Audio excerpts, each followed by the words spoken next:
Welcome to Yo-11 Minutes. Yo-11 Minutes, mostly Vegas, no BS casino experience, and more. Today's episode, should I use points for that hotel stay? This is episode 59, season 2. Michael Traeger is a casino and travel loyalty expert who also helps people turn their travel dreams into reality. And now, your host, Michael Traeger. How's it going, Michael? It's going great, and I updated the title a little. It's really, should I use points or pay cash for that hotel stay? Dun dun dun. I don't know. I was fooling around with the title, but that is the title. That is the title for today. So it's points versus cash in an all-out battle. We've had this conversation a little bit before, but it's mostly points versus cash. That would be the story. You know, I was just thinking a funny story. You know how we're always talking about rebooting our computers before we do this show so that everything works correctly. I remember years ago in the ancient realm of older computer systems, a company, well, my parents' company, had a bookkeeper, and she used to always call it Rebooth. But it gets better. She had a password on the system when she rebooted, and she used to call it Itzhak. And I was like, Itzhak, and the password was it's okay. All lowercase letters. No one would have been able to crack that. No. But I loved between the reboot thing and the Itzhak. What's your password? Itzhak. I'm like, Itzhak. Oh, it's okay. Hey. It's probably down there. I think like in the 70s and 80s, they had like those 10 passwords that like a lot of people use. Yep. One was called password. Yeah, that was one of them. Yep. Yeah, or password 1. And if they really wanted to update their password 2, because no one would figure that out. I mean, though we shouldn't joke about that. Actually, what we should, today's public service announcement is really think about your data security. It's really, really important. Two-factor authorization is a really good thing. If you do two-factor authorization, you should consider using an authentication app, sort of like Google Authenticator, instead of just using your phone number or both, because people can actually hijack your SIM and your phone number. So if you use an authenticator app, you can prevent that. But especially for things like Facebook and other stuff, if you ever wonder about the people who get hacked, a lot of times there are people who didn't bother to do two-factor authorization. So you should make sure you have two-factor authorization for everything important in your life. And you should also have complicated passwords, not passwords like Itzhak. And also, while you're browsing around online, make sure you're browsing around privately and securely with NordVPN. NordVPN offers end-to-end protection to ensure I'm sorry, this started to sound like we were being sponsored. I know, we have no sponsorship. We have no sponsor. I know. You know, that's so funny when you say that, though, which is so, because we're so here for our audience and we don't care about money. but it is funny when you listen to YouTubers and you know the sponsorship and they go into the sponsorship spiel at some point, you know, yeah. And that's always fun. But it's exactly the way you did it there. That was very, very good. Well, we do that for TravelZork Travel. So that's true. Just sort of ease right into it. Yeah, but seriously, two-factor authorization. Don't let someone hijack your Facebook, especially if you use these platforms. It's really a horrible thing if somebody hijacks 10 years worth of posts from Facebook and all the photos that you've uploaded and everything. It's really, really sad if you lose your account. So just take the time to concern yourself with your data security. Indeed. That being said, we have a thing about the news. It was a story that we first reported on back in September, and it has to do with the Diamond Inn Motel and its pink elephants. The Diamond Inn Motel is on auction. The fate of the pink elephant beloved by many a road traveler to Las Vegas is to be decided shortly. Diamond Inn Motel has recently appeared on JP King, a land redevelopment auction site, and is currently on auction until March 14th. The property closed to the public on September 29th as reported here. The auction listing indicates any sale would include the existing structures on the site, including the Diamond Inn's pink elephant. Although the listing emphasizes the property is prime for redevelopment because of its location on the strip across from the Mandalay Bay, the listing also indicates the property could be suited for high-rise luxury condos or an entertainment venue, since it can have building heights ranging from 406 to 505 feet tall. Redevelopment seems likely for the Diamond Inn Motel as it closed last year after multiple code violations, and the existing structures at the property were in overall decline, according to reports from the Clark County Building Department. And that's going to do it for the news, and now for the views. Michael, what are your thoughts? I think the world needs more dive motels, and I'm very, very sad every time I hear we've lost another dive motel. I agree.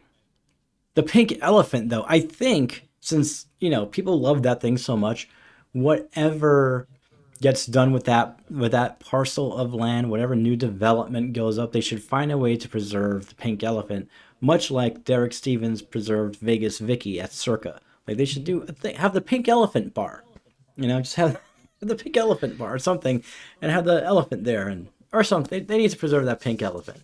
That and the Mirage Volcano. I remember we discussed this when we first reported this story. The Mirage Volcano. But we can't lose all these dive motels. It's just it's horrible for people who need places to bring their prostitutes. I mean, it's just not right. They have to go somewhere. Exactly. Oh my goodness. I mean, I'll just leave you with that one for today. Yeah, I don't even think I have any further comments on that. Movestro, do you have any further comments on that? I do not.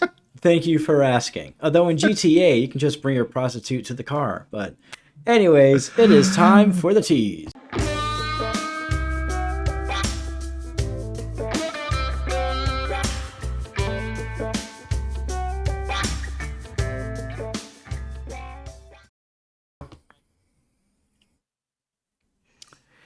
Today, we are going to deal with the number one question I get from people most of the time, which is a perfectly logical question. And that question is, should I use points for that hotel stay or should I pay cash? And we jumped into this a little bit when we were talking about Hyatt and Rio and everything. But it's a it's a good question because people are looking at points and they're often looking at points balances. That could be 50,000, 100,000, a million, $500,000. And they're trying to say, like, does this make sense to use points? And the thing about it is it's quite a common question, but it's a really easy question to answer. And really, you just have to come up with how much you value your points. So very, very simply, if you look at points, if you consider your points worth 1 cent each, that's 0.01. And if you look at 100,000 points, that means 100,000 points are worth $1,000. Now, I'm not telling you that is a correct valuation for something. I'm just using it as easy math, example. So if a room costs 100,000 points and you value points currency at 1 cent per point, that means that you better be getting at least $1,000 in value from that. So that means that the cash rate has to be at least $1,000. Otherwise, it's per your valuation more expensive. If a room costs 50,000 points and you value points at 1 cent per point, that means you better be getting more than $500 in value. And of course, you need to look at the complete cost of the room. Some uses of points have waiver of resort fee. So if the use of points if the hotel room is $200, and when you use points, you don't pay a resort fee, you need to take that into account. Whereas if you have to pay a resort fee, you have to take that into account with regard to the cash price. Now, I did give a link in the notes from Gary Leff of View from the Wing, which is the value of points. And he gives a value of points for each airline, hotel, and transferable point currency. He values, as I do and many people, transferable point currencies are the most valuable. What is a transferable point currency? Super duper easy. You have points like Hyatt points that can only be used for World of Hyatt program. You have points like American Advantage miles, which can only be used for redeeming on American Airlines. Then you have programs like Chase Ultimate Rewards, American Express membership rewards, and those points you accumulate, but when you want to use them, you can transfer them to the other programs. So Chase, you can transfer to United, you can transfer to to Hyatt, and sometimes they have different bonuses for transferring. So obviously for flexibility, you want the most of your points to be in a transferable currency, such as Ultimate Rewards or membership rewards, so that you can transfer them at your leisure. Of course, it is never super duper easy because all programs do not transfer. In other words, Chase does not transfer to Delta. No, actually, Chase does transfer to Delta. Oh, did I just screw that up? Chase does not do the easy one. Chase does not transfer to American Airlines. And Chase doesn't, I'm pretty sure they don't Delta. Chase transfers to, my mind just went blank. Chase transfers to Flying Blue. It doesn't transfer to Delta, whereas American Express is a very big Delta partner and transfers to Delta. But then you have some interesting currencies like Bilt. That's another conversation for another time, where you can also get points for rent. But what's neat about Bilt is they transfer to Hyatt and to American Airlines. Well, guess what? Those are two of the most valuable currencies. Chase transfers to Hyatt, American Express does not transfer to Hyatt, and American Airlines, pretty much so nobody transfers to American Airlines. So that's something that's really, really good to keep in mind. So just remember that and look over Gary's valuation of points. He does not value many things as one. Well, I mean, some of the airlines he does, but the hotels he does not value very, very highly. He does value World of Hyatt a little bit more than a cent, like 0.014, but a lot of the others he values a lot lower. So that's just definitely something to look at and something to think about. But really, it's just a matter of what are your points worth? You create a valuation for your points so you know how much they're worth, and then you just compare that to the cash price. Another major caveat, and this is an outlier caveat, is if you happen to be extremely points rich, then your valuations might be a little bit different. That's, for instance, someone who maybe they traveled so much that they've got 7 million points. And of course, as we know, points are always going to devalue, so you want to use your points. Now, most people are not that points rich, but what they often say, are you points rich versus cash rich? But most people don't usually have that many points. Also, the cost of your points, and when I say cost, is most people get points through spend. So you have to spend quite a bit of money to get those points, or through stays or through flying. Other times you do have some sign-up bonuses. So some people might value their points a little bit less if, say, they got a couple 100,000 Chase Ultimate Rewards points, but they got all of those from sign-up bonuses. And that happens a lot with American Express, because American Express Platinum Card has had these 150,000 point bonuses for sign up, and you could get multiple cards. So maybe you got a couple 100,000 miles from American Express from those sign up bonuses. But in most instances, that isn't for most people. For most people, it takes them quite a while to accumulate a lot of points. So you should value them properly, because you want to be able to get the most bang for your buck. And 100%, it's never an easy. Every circumstance is different. A lot of times it doesn't make sense to use points. A lot of times it makes sense to use cash. There are more instances where it makes more sense often to use cash than it does to use points, unless you can find a really good redemption. And unfortunately, some programs have better redemptions than others, and that's another reason why people really like the Hyatt program, is that the redemptions tend to be very, very valuable, whereas other programs, like another popular program like Marriott Bonvoy, for some reason, the redemptions seem to align a lot with the cost of the hotel. So if a hotel in a Marriott program is $800 to $1,000 a night, you'll happen to notice that those hotels tend to be 80 to 120,000 Bonvoy points.